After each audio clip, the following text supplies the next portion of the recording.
Hey guys, what's up? So this is episode 3, the third call with Barsin. He changed up his background. I'm very excited to go into this call. A background, I mean the desktop, you'll see that in the call coming soon. But yeah, I'm very excited for episode 3. I'm not too sure what we go over, we'll see. But yeah, this is episode 3. Yeah guys, this is going to be an epic episode. I don't even know what we're talking about, but out of all of these 10 calls we had, I gained so much knowledge from every single one of them. So let's just see what this one's about. Exactly, it's like a mystery unboxing.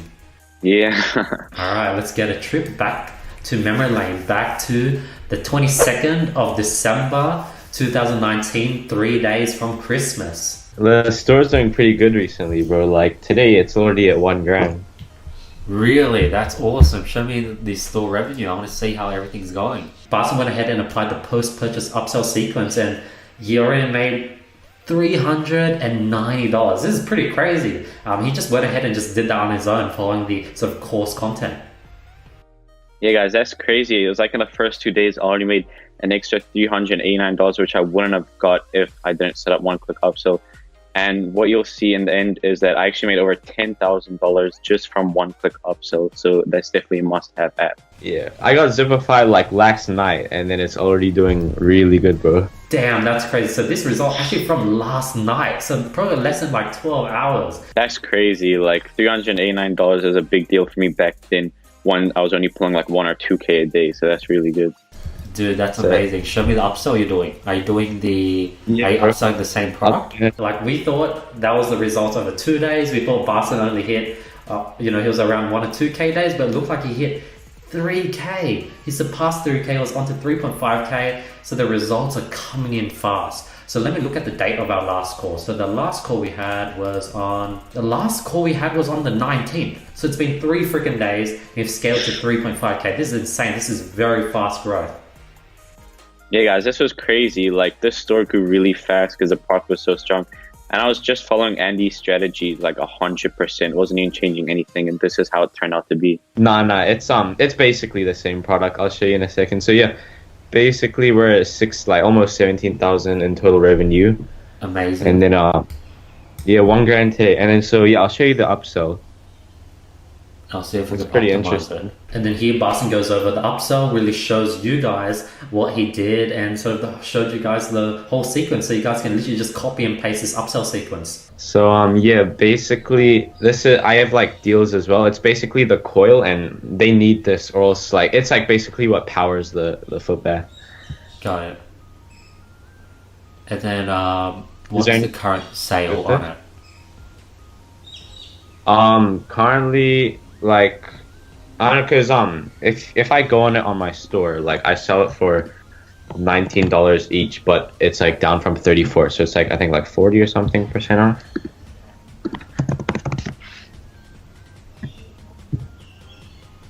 Yeah, so this is it on the store, and then here are the deals, like buy 3 get 20. I had someone buy 10 and get 40, and they cost like $4.99 each, so basically $5 each.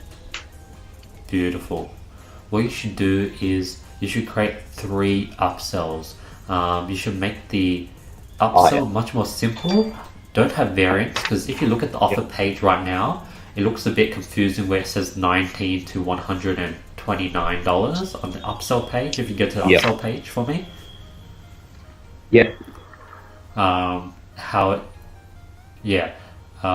Underneath clear that. Right now the price is sort of like NA, total is NA. What I like to do is just keep upsells to just one variant, and it just makes it very simple. So instead of having all those different options for buy 3, buy 5, just have buy 1 at, say this is upsell, we're selling at a discount of say either $19.99, and that's like 50% off. All right. You could do that deal, and then once they purchase that, you upsell them again. So then, if you want to buy another one, you could grab a second one at another 30% off, and now it's $17.99. If they buy that, you could upsell them again, and then they could buy another one for like $14.99. So you could have 3 upsells continuously, and then the last upsell would be the cheapest one. So fine if you want to upsell the third one at say $11.99, $12.99, $13.99, find what's sort of profitable, and that's the price. You want to have all the downsells. And then I go through critiques on some pricing strategies as well as some bundling strategy. So these are some critiques you guys can take as well. So right now, Barsin only had one upsell. So what we went ahead is I sort of gave him the blueprint on going ahead and having 3 upsells and a bunch of downsells to go with each upsell as well. So yeah, hopefully we'll be able to see the results on how that turned out over time. Your first upsell, you could just sell 1 unit. When you only have 1 variant, it's very nice where when people get to the upsell, the variant's already chosen, there's already a set price, and it's very, straight click add to cart, you don't have any drop down. So you could sell the first upsell at $19.99. Then if they purchase that, upsell offer number 2 could be at like say $16.99. And upsell number 3 would be like $13.99. So a lot of people would actually buy all 3. Okay. And then now, if they decline any one of those, your downsell would be $13.99.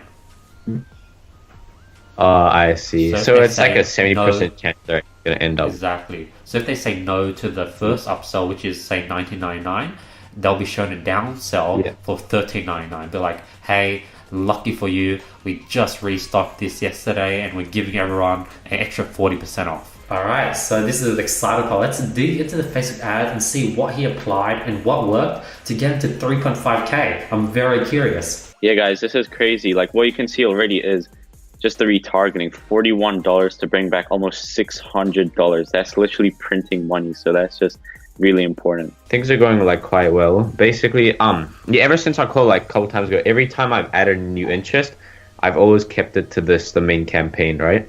Amazing. But the other 2 campaigns, I already had before we started the calls, so I just left them going. And bro, this add to cart one's doing pretty good, eh? Like I raised the budget from $5 to $10, and I mean it's got a nice ROAS and everything. That one's doing well. But I had a question. So with the lookalike audiences, they were actually doing really well. I put shockingly the 1% and the 1 to 2% didn't even get a sale, and I gave them like $30. So I ended those 2, but all the rest of the percentages are doing like brilliant, man. Dude, I'm happy to hear. So the 95% worldwide and view content worldwide we launched yesterday are killing it. Oh no, we haven't launched view content. I was gonna ask, should I do that one today?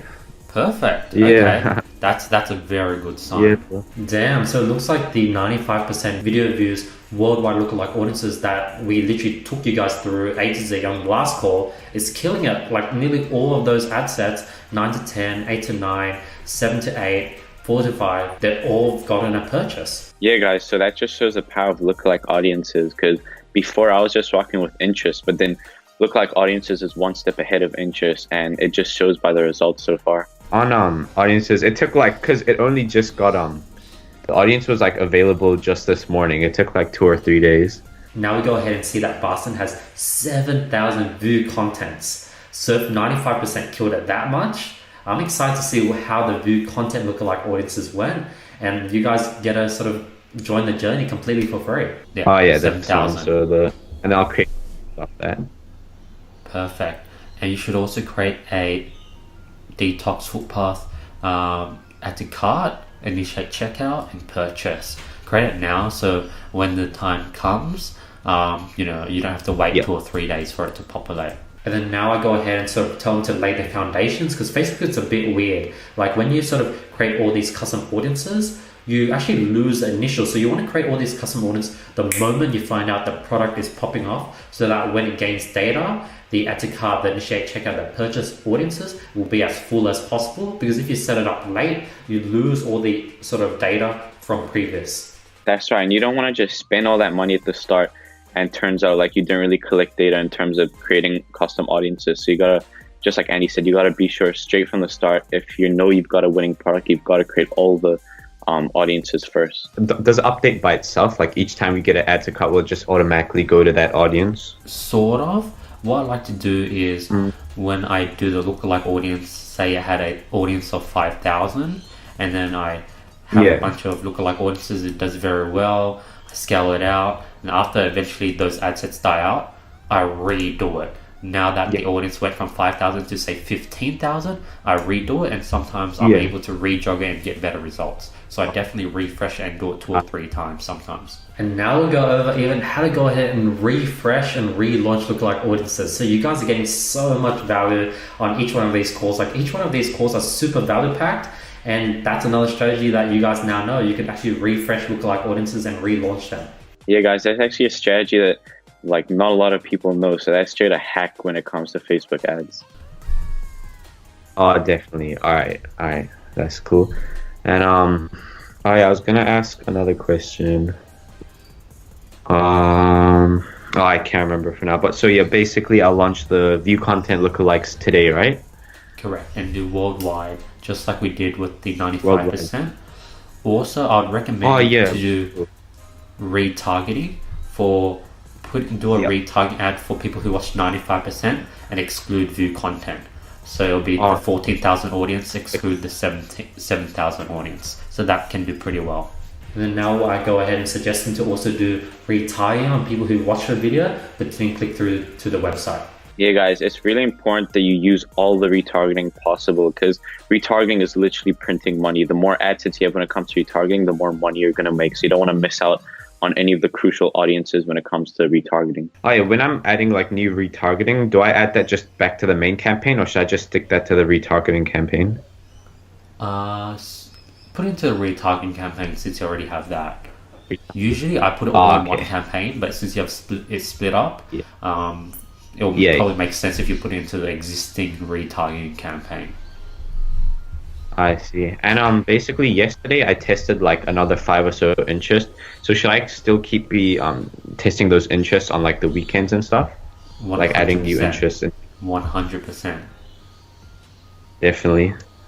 Because the more ad sets, the more like better ad sets that work, and then that's more money coming in. Exactly. People getting more and more interest. Launch the worldwide view content, and then I even give Barsin another sort of audience that not many people know that exists. It's sort of like a new one that got implemented in the past sort of 8 to 6 months. It's the top visitors by time spent, and that is an amazing custom audience that you want to create. You could retarget, and you could go ahead and create lookalike audiences from. Perfect. Also create custom audience for top 25% of visitors by time spent. By time spent. Alright, so custom audience for that. Yeah, and then you could do I think 25%, 10%, and 5%. 25%, 10%. Alright, cool. So I'll rewatch this video and then I'll see. And I was gonna say for the view content lookalikes, or just in general, because all this time, like when I launch ad sets, I don't do them at 12 at night. The only time I did it was when I started this 95% lookalike. I did that to start at 12 at night, and then I woke up to $700 from that. So do you think it's just better that I, like for example, when I do the view content lookalike, I'll set it up now, but should I set the time to be 12 at night or in the morning, 12 in the morning? Yeah. And now we'll go over a bit of some foreshadowing of what's to come and what you guys are going to see very soon. Top country lookalike audiences, one product source. I'm just going to tease Barsin and you guys, Barsin at the time, all the new things that we're going to go over since the product is just doing so well. Yeah, guys, and some of this stuff like you're about to see, I doubt you can even find on YouTube. Like I haven't even seen people talk about those type of lookalike audiences, and I haven't really seen too many people even use them. So this is just crazy, yeah. All right. I see. All right, man. Yeah, that's basically it. Perfect. And yeah, you're killing it, man. Just keep it up. We should do a call if this goes to, as you scale and you do higher and higher numbers and all the worldwide lookalike audiences do very well. We should schedule a next call very soon to go ahead and I'll show you my lookalike audience for like top country strategy, and that would probably do pretty well. All right. And then after that, there's like we could do like the next call for like CBO. The next call, probably by then we should set up a one product store. So that's sort of what I see in the timeline for the next few calls. Since you're doing very well, we just do these weekly calls. Like we'll just like accelerate each weekly call, just because you're doing very, very well. Yeah, man. And I've been reinvesting time back into looking at products again, so that's good. Beautiful. That's very good to hear, man. Don't forget like to stop testing. A lot of people, this is sort of when they get lazy and they stop finding and trying new products, and that's sort of the biggest mistake. So it's good that you're doing that. Exactly. Yeah, and I think I asked this question last time, but I forgot. Basically, like, imagine I wanted to test a product now. Would I just use the same pixel on the same store? Would I just use the same pixel that I'm using for this detox foot bath? Correct. And another thing I talk about is, since he has a winning product, he should go ahead and sort of test similar related product to that winner. So since that foot bath is doing super well, his pixel is going to be easily finding people who are interested in cleaning their feet. You should go ahead and test other products using interest that he's paid money to learn that they're doing super well to similar related products. So this is a strategy. But since your pixel is pretty strong and you sort of know your interests very well, what you can do now is just sell every single foot cleaning, health, the same type of product, basically something similar, something different. Yeah, I see. Sort of like in the health and beauty niche, I guess. Exactly. Or something that exactly the same product but different. Yeah. And something I could do that exactly. But something interesting that happened was basically over like the time that I've been scaling and testing this product. You know how people, like, it's a general store, so they go in the store, then they might have a look at like some other stuff. At least like 5 people have bought this it's like a water bottle thing. I don't know exactly what it was called. I'll show you here. But it like, you put like fruits in, it's like an infusion water bottle. At least like 5 people have just bought that separately. So it's kind of interesting. It seems, this one seems like people are having like interest in this product as well. Yeah, so start populating your store with more and more health related products and just test them. If they don't work, just leave it on your store. And then it looks like Barsin, even though he's doing such big days, he's still following the mindset routine, still doing the affirmations. And I was impressed because a lot of students, they skip past that. They think mindset isn't important, but it looks like Barsin was still following that. So it's important that you guys still do mindset no matter what level or what numbers you're doing. That's true, guys. Like, I was doing affirmations every single night. I even wrote down, I'm going to scale this product to $100,000. And I would read that like 3-4 times a day. And then eventually it actually happened. So that was really crazy. Law of attraction, like, that's crazy. I didn't know that. Barsin literally wrote 100K every single day and he actually hit it, which is pretty crazy. Yeah, exactly. So that just refers back to the law of attraction, and it's 100% true. I always read those affirmations 2 times a day anyway, just like, even though it's like about product testing and now we're at scale, I still like to do that. Dude, that's very good. Cool. The fact that you do that, very good. Like, the people who do the affirmations, more like, they're the ones that really succeed. Exactly, bro, exactly. It's just the habits, Exactly, you're right. But keep me updated, Barsin. Let me know how everything goes, and we'll talk very soon, man. So that is episode 3. Very value packed. Like, a lot happened there. We saw Barsin go from like 1K to 3.5K. So this is a value packed episode. Hope you guys found value from it. What are your thoughts, Barsin? Guys, this was an epic episode. Like, you saw my revenue basically double up in just a matter of days. So that just sums up that episode. So it was good. Awesome. Now, if you guys want to go ahead and win $1,000 worth of courses or consulting calls with me, the winner's here. If you guys want to qualify, all you do is drop a comment below, follow me on Instagram, hit the subscribe button, hit the notification bell. Go ahead and click the link below and subscribe to Barsin's channel.